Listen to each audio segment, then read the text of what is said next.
Hi friends, मैं परविंदर खारी। Friends, आज की हमारी गेम नॉर्वे चेस टूर्नामेंट की वंस अगेन। और यहाँ आज की जो गेम है ये रमेश बाबू प्रज्ञानंद और हिकारू नाकामुरा के बीच में खेली गई थी। काफ़ी अच्छी गेम लगी मुझे। तो चलिए देखते हैं। D4 के साथ यहाँ प्रज्ञानंद ने शुरू किया। हिकारू नाकामुरा का रिप्लाई नाइट F6 से आया। Bishop F4, D5, E3, C5, queen's gambit kind of a thing में धीरे धीरे ट्रांसपोज हो रही है। Knight F3, knight C6, bishop B5। चलिए नाइट हो चुका है। क्वीन क्वीन B6 स्क्वायर पर और यहाँ बिशप पर अटैक है। वैसे तो चेक भी दिया जा सकता था, लेकिन उसके बाद नाइट आ जाता है बीच में डिफेंस करने के लिए। खैर जो भी हो, फिलहाल बिशप पर अटैक है। इसका डिफेंस क्या हो सकता है? वैसे नाइट लगा दो, सबसे पहला डिफेंस तो यही है। दूसरा डिफेंस जो यहाँ पर प्रज्ञानंद ने चुना वो था C4। अपने पॉन पर डिफेंस, अपने बिशप पर डिफेंस किया गया। और अब चूंकि सेंटर में मेटेरियल एक्सचेंज करना थोड़ा कॉम्प्लिकेटेड कर दिया है दोनों ही खिलाड़ियों ने, तो क्यों ना यहाँ C-X-D4 किया जाए। अगर यहाँ से ये गेम आगे बढ़ती है तो क्या Queen-X-D4 वाइट अफोर्ड कर सकता है? सिंपली बिकॉज Queen-X-B5, अगर मान लेते हैं बिशप एलिमिनेट हो भी जाता है, तो उसके बाद यहाँ पहले किया जाएगा C-X-B5। नाइट पर अटैक बनेगा, नाइट आएगा क्वीन को लेने के लिए। Knight-X-D4 होगा और उसके बाद Knight-X-D4। किसके एडवांटेज में गेम रहेगी? हाँ, अर्ली स्टेजेस है, अभी क्लियर नहीं हो सकता, लेकिन हाँ वाइट के पीसेस काफ़ी एडवांस होंगे। ब्लैक को अपनी तरह का एक फायदा है। खैर, यहाँ चीज़ों को सिंपल रखा। बिशप G4 के ऑप्शन को पहले यहाँ हिकारू नाकामुरा ने चुना, नाइट को पिन किया। Keep it simple. Night C3 अब करना जरूरी है, क्योंकि अगर मेटेरियल एक्सचेंज होता है तो इस बार नाइट यहाँ D4 स्क्वायर पर नहीं आएगा, जैसे मैंने पिछले मूव में दिखाया, पॉन आएगा, तो वो आइसोलेटेड पॉन वाली सिचुएशन आ जाती है। E6 और इसके बाद यहाँ प्रज्ञानंद ने किया कैसल। और फ्रेंड्स, जैसे मैंने कहा कि सेंटर का मेटेरियल एक्सचेंज पॉन एक्सचेंज होना कैसा कॉम्प्लिकेशन दे रहा है। इस पॉइंट पर अगर C-X-D4 मान लेते हैं कि ब्लैक करता है तो D-X-C5, क्वीन पर अटैक होगा, Queen-X-C5 होगा। और इसके बाद में इक्वल ही रहेगा, ज़्यादा कॉम्प्लिकेशन है नहीं यहाँ। खैर चलते हैं गेम पर। यहाँ खेला गया A6 और बिशप को हटाओ। अब कहाँ आपको हटाना है? फ्रेंड्स, प्रज्ञानंद ने पूरी गेम को और कॉम्प्लिकेटेड करते हुए यहाँ किया D-X-C5।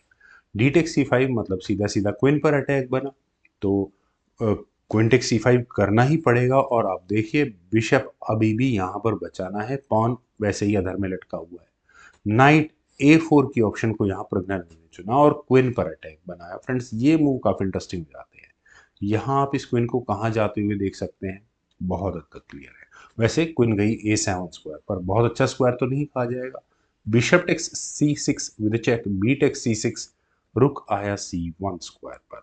और अब आइसोलेटेड पॉन कौन देखेगा अपने बोर्ड पर, अपनी साइड पर, वो देखने वाली बात होगी। यहाँ प्रज्ञानंद चाह रहे हैं कि किसी तरह से ब्लैक का कोई एक आइसोलेटेड पॉन निकल जाए यहाँ से।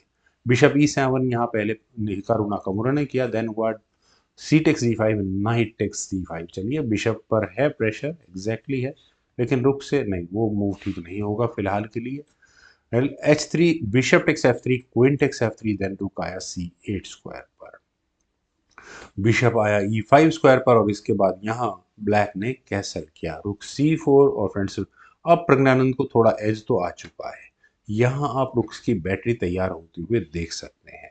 तो ब्लैक ने उसी नहीं सब चीज़ों को देखते हुए पहले ही अपने सी पॉन को आगे पुश कर दिया है। व्हाइट की गेम में प्रॉब्लम, नाइट कॉर्नर में पहुंचा हुआ है, इसको बाहर गेम में वापस रूटीन में निकालना आसान नहीं होगा। रुक eight F goes to C1, यहाँ पहले व्हाइट ने किया और अपने रुक्स की बैटरी तैयार की।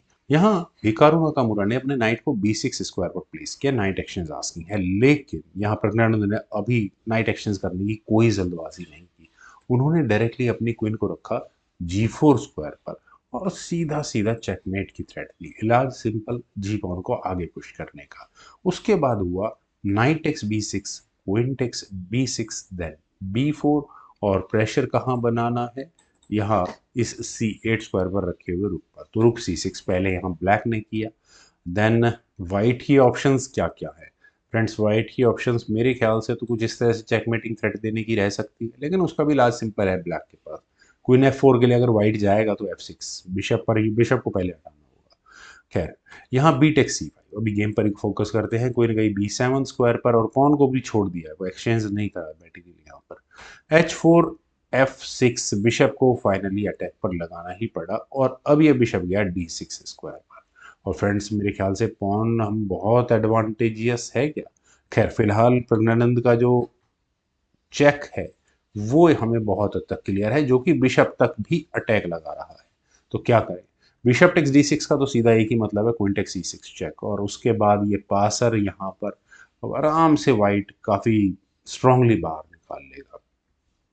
लेकिन यहाँ पहले ब्लैक ने अपने एफ पॉन को आगे पुश करके क्वीन को किया अनस्टेबल, तो क्वीन गई g3 स्क्वायर पर, रुक d6 और यहाँ बिशप पर प्रेशर को और ज्यादा बढ़ाया है। लेकिन उससे पहले h5 फोकस यही कि किसी तरह से यहाँ चेक्स देने का सिलसिला शुरू किया जाए। g5 ब्लैक ने भी कहा कि नहीं कुछ नहीं होने वाला। e4 हुआ, और फ्रेंड्स e4 होने के बाद हिकारू नाकामोटो ने यहाँ किया एफ टिक्स e4। ई फाइल में पॉन्स डबल हैं, थोड़े वीक भी हो जाते हैं, क्योंकि आपको ये मूव जरूर नजर आ गया होगा जो चेक देने के लिए भी तैयार होगा। क्वीन ई फाइव यही मूव यहाँ पर पहले प्रज्ञानंद ने चुना। चलिए क्वीन d7 चेक तो कम से कम बच ली, लेकिन सबसे बड़ी जरूरी बात है चेकमेट बचने की, जो कि एच पॉन को आगे पुश करने के बाद आने वाली है। यहाँ ये चेकमेटिंग थ्रेट है, सॉल्यूशन क्या है, एक ही है, बिशप टेक्स d6। मुझे तो यही लगता है, लेकिन अगर यहाँ से ये गेम आगे बढ़ती है तो क्वीन टेक्स g5 चेक होगा ही होगा। किंग को f8 या h8 जिस भी स्क्वायर पर जाना होगा, उसके बाद c टेक्स d6 किया जा सकता है। लेकिन चलते हैं यहाँ गेम पर फ्रॉम हेयर। यहाँ बिशप f8 के ऑप्शन को चुना गया, लेकिन ओके g5 पॉन तो है प्रज्ञानंद के लेने के लिए।